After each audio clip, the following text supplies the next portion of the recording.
새해가 되면 복받으라고 하는 인사를 하고 또 소원이 이루어지기를 바란다는 덕담을 하곤 하지요. 지난 주간에 여러분들이 많이 하셨을 것입니다. 다른 사람들에게 축복하는 것은 기쁨이고 또 복된 일이고 우리 믿는 사람들에게 있어서는 그것이 바로 사명인 줄로 믿습니다. 새해가 되면 이렇게 복에 대한 기대를 하고 또한 소망하는 일을 위해서 여러 가지 계획을 세우기도 합니다. 새해 첫 그 자정 예배를 드릴 때 이런 말씀을 드렸습니다. 2024년도의 태양이나 2025년도 새해의 그 태양이 다른 것이 아니다. 똑같습니다. 같은 태양입니다. 같은 태양이지만 어제의 그 태양과는 다르다라고 하는 말씀을 드렸어요. 이유는 그 태양을 바라보는 마음이 달라졌기 때문에 그렇습니다. 또 바라보는 시선이 달라졌기 때문에 그렇습니다. 달리 말하면 의미가 달라진 것입니다. 우리가 새로운 계획을 세운다고 할지라도 마음이 새로워지지 않고서는 의미가 없습니다. 마음을 새롭게 한다고 하는 것은 새 사람이 되는 것이고 마음의 변화를 의미하는 것입니다. 새 사람은 오직 거듭나는 것으로부터 시작이 되는 것입니다. 거듭난다고 하는 것은 다시 태어난다, 또 중생한다고 하는 말인데 이것은 우리의 신앙생활에 있어서 절대적이고 가장 근본적인 것인데 오늘 본문이 이것을 말씀해주고 있습니다. 당시의 최고의 통치기구인 산헤드린의 그 공회원이었고 또 참 바리새인으로 율법에 능통했던 니고데모라고 하는 사람이 다른 사람들의 눈을 피해서 밤중에 예수님을 찾아왔습니다. 유대의 지도자이고 또 부와 권력을 소유한 이 사람이 다른 사람들의 눈을 피해서 예수님께 찾아온 것은 그 많은 것을 축적을 했다고 할지라도 소유했다고 할지라도 내면에 참된 만족이 없었기 때문에 그렇습니다. 그리고 예수님을 찾아온 또 이유 중에 또 중요한 한 가지는 2절에서 보는 대로 예수님이 하나님께로부터 온 분임을 알았기 때문에 그렇습니다. 당시 고위층 가운데 예수님이 하나님으로부터 온 분이라고 하는 사실을 인정하려고 하는 사람들은 없었습니다. 자, 그런데 여기 2절에서 보는 대로 니고데모는 인정을 합니다. 알았습니다. 그래서 참 진리를 알기 위해서 예수님을 찾아온 것입니다. 예수님이 하나님께로부터 왔다고 고백하는 니고데모를 향해서 말씀하십니다. 사람이 거듭나지 아니하면 하나님 나라를 들어갈 수 없다. 또 사람이 물과 성령으로 거듭나지 아니하면 하나님 나라에 들어갈 수 없다. 거듭나지 아니하면 하나님 나라를 볼 수도 없거니와 들어갈 수도 없다고 말씀하고 있습니다. 우리는 출생이라고 하는 길을 통해 가지고 이 세상에 온 것처럼 사람이 새롭게 태어남을 통해서만 하나님 나라에 들어갈 수 있다라고 주님께서 말씀하고 계신 것입니다. 새로운 삶은 니고데모와 같이 덕망이 높든지 권력을 가졌든지 도덕적인 삶을 살아가든지 상관없이 모두에게 필요한 것입니다. 특별히 새해를 맞이하고 아무리 좋은 계획을 세우고 새로운 삶을 다짐한다고 할지라도 옛사람의 모습 그대로를 가지고서는 우리의 삶이나 가정이 새로워질 수가 없어요. 옛날 일의 반복만 있을 뿐이지요. 여러분 나라도 보세요. 정치인들이 바뀌고 정당이 바뀐다고 새로운 나라가 건설됩니까? 구호만 외치고 있을 뿐이지 모든 것이 그대로입니다. 이유가 뭡니까? 새 사람이 되지 못했기 때문에 그래요. 마음의 변화가 없기 때문에 그렇습니다. 사실 거듭남의 이 진리는 신비스럽고 영적인 일이기 때문에 이성적으로 이해가 쉽지 않습니다. 니고데모도 율법에 정통한 사람이지만 4절에 보면 예수님의 말씀을 이해를 하지 못하고 있어요. 여러분 세상에는 신비한 일이 많습니다. 그 신비한 그 일들을 하나하나 이해하기는 쉽지 않지만 사실 체험하는 일들은 많이 있습니다. 자연계에서 일어나는 현상도 우리가 체험은 하지만 설명할 수 없는 것이 한두 가지가 아니죠. 예를 들어서 물을 보게 되면 이 평상 온도에서는 액체이지 않습니까? 그런데 물에 그 온도를 가하게 되면 끓어서 기체가 돼요. 그리고 반대로 섭씨 0도 이하가 되면 얼음이 되고 눈이 되는 거 다 우리가 압니다. 자, 그러나 어떻게 눈이 그 아름다운 모양으로 승화되는지는 우리가 다 설명할 수가 없어요. 더욱이 더욱이 생명의 세계를 본다고 하면 신비롭지 않은 것이 하나도 없습니다. 모두가 다 신비롭습니다. 우리가 음식을 먹으면 몸에 들어가서 어떻게 소화가 돼서 어떻게 뼈가 되고 살이 되고 피가 되는지 머리카락이 되는지 우리 다 설명할 수가 없잖아요, 여러분. 같은 음식인데 동양 사람과 서양 사람 머리 색깔이 왜 다릅니까? 엄마가 아기를 태 속에 품어서 10달이 되면 분만을 합니다. 엄마가 그 아기 뱃속에서 자라는 것을 체험해요. 그러나 어떻게 태아가 형성되고 어떻게 자라고 어떻게 10달 후에 예쁜 아기로 세상에 태어나게 되는지, 이것은 하나님의 신비이지 않습니까? 이렇게 아기가 세상에 태어나는 것은 너무나 신비스러운 일입니다. 성경에서 다시 태어난다, 거듭난다 라고 하는 이것은 신령한 아기가 태어난다고 하는 것을 의미하는 것입니다. 우리가 어떻게 다시 나게 되는지, 어떻게 거듭나게 되는지 다 이해할 수도 없고 설명할 수도 없습니다. 이처럼 우리 인간의 지혜나 지식은 제한이 되어 있어서 신령한 그 일들을 분별하지 못하는 경우가 많습니다. 그러므로 신령한 일에 관해서 우리의 지혜, 또 지식으로 분별할 수 없음을 겸손히 고백을 하고 분별할 수 있도록 성령을 부어주시도록 우리가 기도해야 되는 것이죠. 여러분 8절 보세요. 주님께서 뭐라고 말씀합니까? 바람이 임의로 불매 내가 그 소리를 들어도 어디서 와서 어디로 가는지 알지 못하나니 성령으로 난 사람도 그러하니라. 사실 바람이라고 하는 것은 우리 눈에 보이지 않습니다. 느낌은 있지만 손으로 만질 수도 없고 잡을 수도 없어요. 그러나 나뭇가지가 흔들립니다. 여러 물체들이 흔들립니다. 이와 같은 것을 보고 또 우리의 또 몸에서 바람 부는 것을 느끼지 않습니까? 그래서 바람이 분다라고 하는 것을 알게 되는 것입니다. 여러분 성령이라고 하는 히브리 말의 뜻은 바람이라고 하는 말과 같습니다. 그렇기 때문에 성령의 역사로 다시 태어나는 것도 결과를 보고 아는 것이지 다시 태어나는 사실에 대해서 어떻게 설명할 수가 없어요. 자, 그러나 다시 태어난 즉 거듭난 표적은 분명히 있습니다. 그 표적이 무엇이냐? 우리가 거듭나게 되면 전에 보지 못했던 것을 보게 되고 전에 깨닫지 못했던 것을 깨닫게 됩니다. 즉 성령께서 내 안에서 역사하시는 것을 인식하게 된다고 하는 말입니다. 우리가 거듭나게 되면 신령한 눈이 열리게 됩니다. 예를 들어서 거듭나기 전에는 자연을 보는데 단순하게 산을 보고 바다를 보면서 그 자체를 보았지만 거듭난 심령이 되게 되면 자연에서 하나님의 권능과 지혜를 보게 되는 것이에요. 그래서 주 하나님 지으신 모든 세계 내 마음속에 그리워볼 때라고 찬양을 하고 참 아름다워라 주님의 세계는 이렇게 우리가 찬송을 하게 되는 것입니다.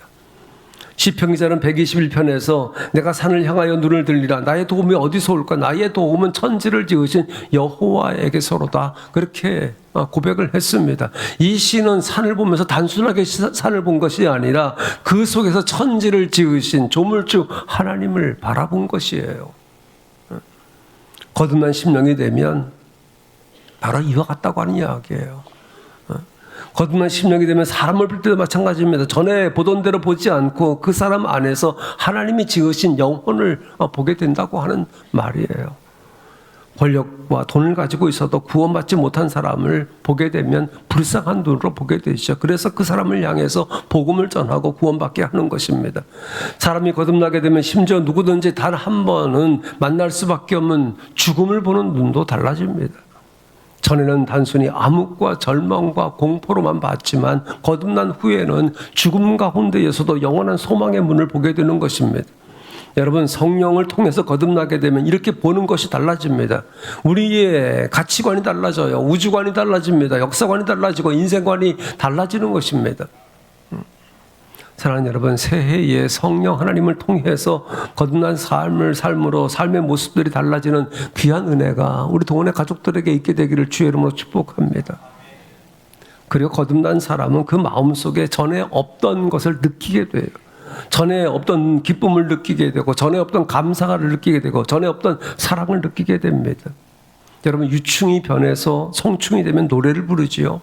매미가 노래를 부릅니다. 모든 벌레들이 노래를 부릅니다. 마찬가지로 주 안에서 거듭나서 새 사람이 된 사람은 그 심령 속에 새 노래가 있는 것입니다.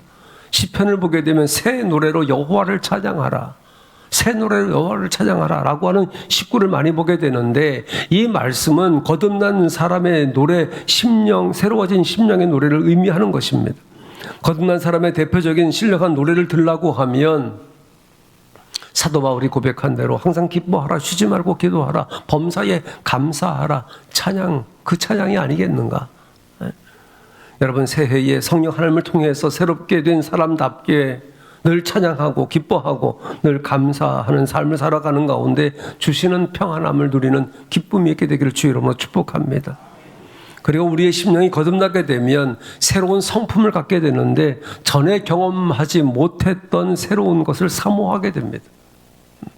신령한 것을 사모하고 주님을 사모합니다. 그래서 자연히 기도할 마음이 생기고 성경 읽고 싶은 마음이 생기고 헌신과 봉사할 마음이 생겨지게 되는 것이에요. 다시 말하면 세상적인 관심보다 영적인 관심이 더 커진다고 하는 말입니다.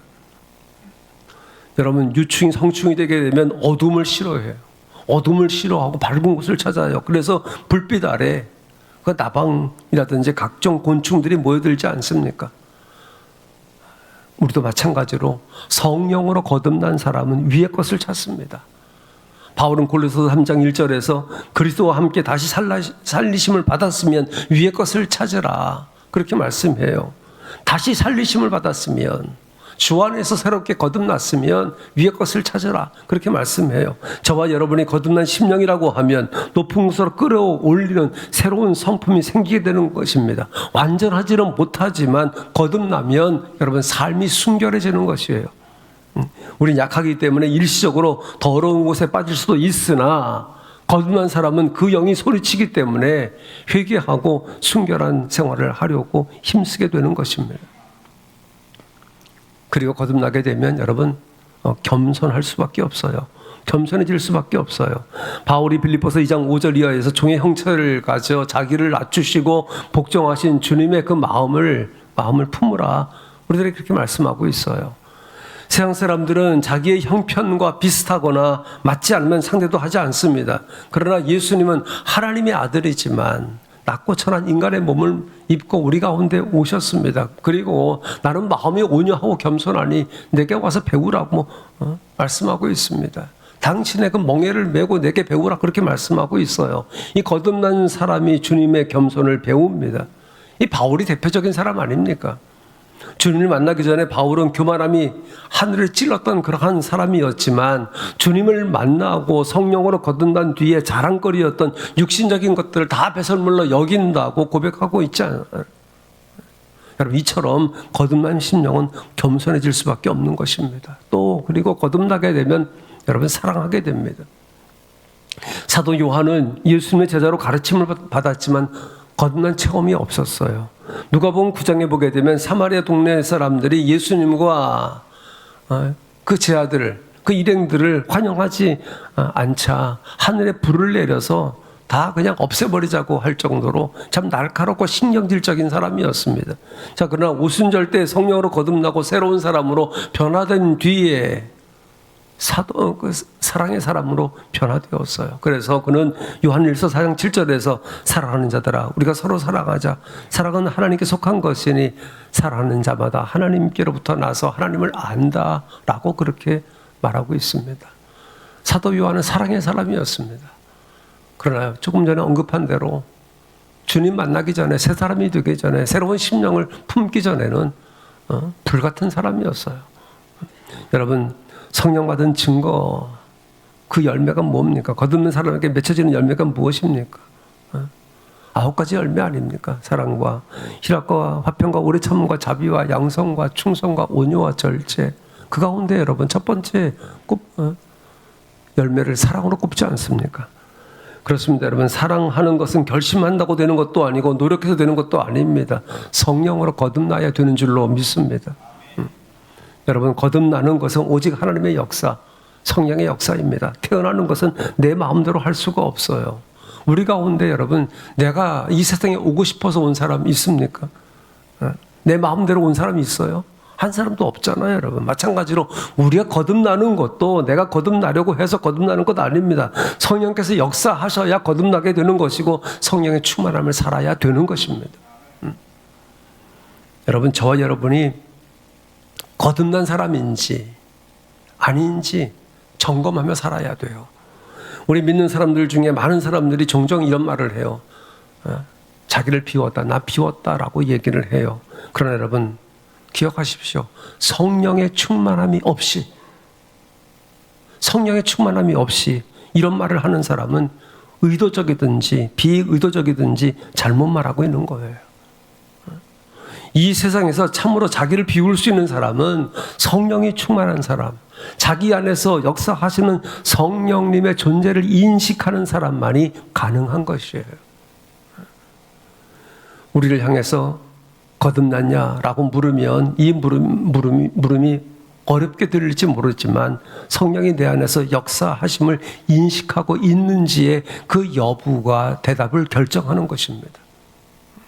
그렇기 때문에 저와 여러분은 늘 자신을 점검하되 성령 하나님과 동행하고 있는지 확인하는 믿음의 작업이 필요한 것입니다. 나 자신이 거듭남이 없으면서도 거듭난 줄 착각하고 살다가 믿음의 삶에 어려움을 당할 수도 있다고 하는 것을 기억을 하고 늘 점검하고 신앙의 긴장끈을 놓치지 말기를 바랍니다. 여러분 보세요. 신랑을 맞이하기 위해 준비하던 미련한 다섯 처녀, 아무 문제가 없는 것처럼 확인을 게을리하다가 혼인잔치에 들어가지 못하는 비극을 맞이했잖아요.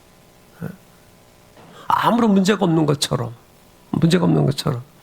확인 작업을 안 했어요. 확인을 게을리했어요. 그게 결국 혼인잔치에 들어가지 못하는 비극을 맞이했습니다. 이와 같은 후회스러움이 우리에게 결코 있어서는 안 된다. 사실 예수님을 구주로 고백하는 우리 모두는 성령의 거듭남의 그 신비로운 역사와 권세를 체험한 사람들입니다. 자, 그러나 거룩한 열매가 없다고 하면 여러분, 성령 하나님과의 관계를 살펴보아야 된다라고 하는 말이에요. 사랑하는 동가족 여러분, 새해 새 사람 성령 하나님을 통해서 거듭남의 삶을 살고자 힘쓰고 애쓰되 성령께서 역사하시도록 그분께 내 삶을 맡기는 여러분들이 되어지기를 바랍니다. 성령 하나님을 통해서 거듭난 삶을 살기 위해서 주님을 중심으로 살아가기를 바랍니다. 그리고 성령 하나님께서 내 안에 역사하시도록 회개의 삶을 살아가야 되는 것입니다. 내가 믿는 것도 회개하는 것도 내 힘으로 할 수 없으나 주님을 내 주인으로 모시고 내 죄를 회개할 때 성령께서 역사하셔서 또 우리를 새롭게 세워주시는 줄로 믿습니다. 여러분, 새해 새 사람 거듭난 심령이 되기를 소망하는 여러분들에게 성령께서 충만하게 역사하시도록 기도하십시다. 거듭남의 삶은 반드시 필요하나 내 힘으로 내 능으로 되지 않기 때문에 성령 하나님을 의지하고 또 순종하시기 바랍니다. 여러분 기억하십시다. 저와 여러분은 성령 하나님을 모시고 사는 거룩한 성전입니다. 거룩한 성전인 저와 여러분이 성령의 충만함과 또 능력의 삶을 살아갈 때에 그 심령의 부흥과 또 교회 표고대로 교회의 공동체의 부흥이 있게 될 줄로 믿습니다. 새해를 맞이한 저와 여러분의 마음속에 모든 죄를 온전히 회개하고 그리스도를 모시고 삶으로 거듭나는 그러한 복이 우리 동네 가족들에게 있어서 나와 관계되는 모든 그 일들이 새로워지는 그러한 역사를 경험하고 작은 교회인 가정과 큰 가정인 교회가 든든히 세워지는 복된 한 해가 되어지기를 주의 이름으로 축복합니다. 기도하십시다.